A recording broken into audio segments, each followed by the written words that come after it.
Hello दोस्तों, कल ऋषि पंचमी है और मैं ऋषि पंचमी की कथा लेकर आई हूँ। आप लोग ज़रूर सुनिए। यह कथा ऋषि पंचमी की कथा मैं सुनाती हूँ। ऋषि पंचमी कथा प्रारंभ। राजा सुतीक्षण बोले, हे पितामह, ऐसा व्रत बताइए जिससे समस्त पापों का नाश हो। तब ब्रह्मा जी बोले, हे राजन, मैं तुम्हें इस व्रत को बताता हूँ जिससे समस्त पाप मिट जाते हैं। वह ऋषि पंचमी का व्रत है जिसके करने से नारी जाति के समस्त पाप दूर हो जाते हैं। इसके लिए मैं तुमसे एक कथा कहता हूँ। विदर्भ देश में एकव नाम के सदाचारी ब्राह्मण रहते थे। उनकी पतिव्रता नारी सुशीला से एक पुत्री और एक पुत्र का जन्म हुआ। पुत्र भूषण ने वेदों का संगोपान अध्ययन किया। कन्या का समय एक समान कुल में विवाह कर दिया, पर विधि के विधान के अनुसार वह कन्या विधवा हो गई और वह अपने सतीत्व की रक्षा के लिए पिता के घर में रहने लगी। ब्राह्मण सब परिवार गंगा तट पर कुटी बनाकर ब्राह्मण बालकों को विद्या ध्यान कराने लगे। एक दिन वह कन्या माता पिता की सेवा करके एक शिलाखंड पर शयन कर रही थी। रात भर में उसके शरीर में कीड़े पड़ गए। सुबह जब शिष्यों ने उस कन्या को अचानक इस दशा में देखा तो उसकी माता को आवेदन किया। माता पुत्री की अचानक यह दशा देखकर नाना प्रकार से विलाप करने लगी और पुत्री को उठाकर ब्राह्मण के पास लाई।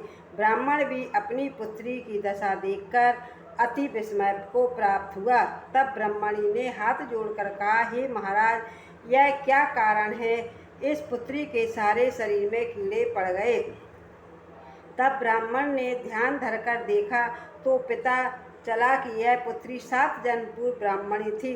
तो एक दिन रजस्वला होते हुए भी घर के तमाम बर्तन व भोजन सामग्री छू ली और ऋषि पंचमी व्रत को भी अनादर से देखा। उसी दोष के कारण इस पुत्री के शरीर में कीड़े पड़ गए, क्योंकि रजस्वला वाली स्त्री प्रथम दिन चंडालनी के समान, दूसरे दिन ब्रह्म हत्या के समान और तीसरे दिन धोवन के समान शास्त्र दृष्टि से मानी जाती है।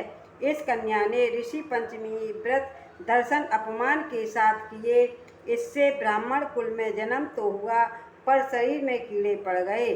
तब सुशीला ने कहा, हे महाराज, ऐसे उत्तम व्रत को आप विधि सहित वर्णन करें तो सांसारिक प्राणी इस व्रत से लाभ उठा सके। ब्राह्मण बोले, हे सुशीले, यह व्रत भादो मास की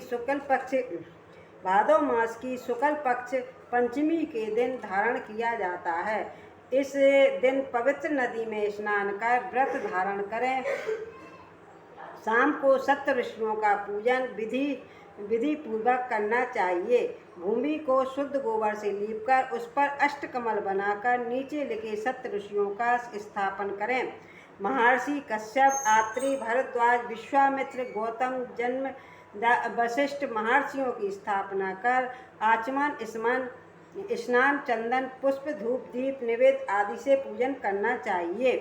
इस व्रत को करके उद्यापन करना चाहिए। चौथ के दिन एक बार भोजन करके पंचमी के दिन व्रत आरंभ करें। सुबह नदी जलाशय में स्नान करें। गोबर से लीपकर चक्र बनाकर उस पर कलश स्थापित करें। कलश के कंठ में नया वस्त्र डालकर पूजन सामग्री एकत्रित कर अष्टदल कमल बनाकर सप्त ऋषियों की स्वर्ण प्रतिमा स्थापित करें। फिर पौंड उपचार पूजन कर रात्रि को पुराण का श्रवण करें। फिर सुबह ब्राह्मणों को भोजन व दक्षिणा देकर संतुष्ट करें। इस व्रत का उद्यापन करने से नारी सुंदर रूप को प्राप्त होकर धन एवं पुत्र पौत्रों से संतुष्ट हो जाती है। बोलो ऋषि पंचमी कथा समाप्त।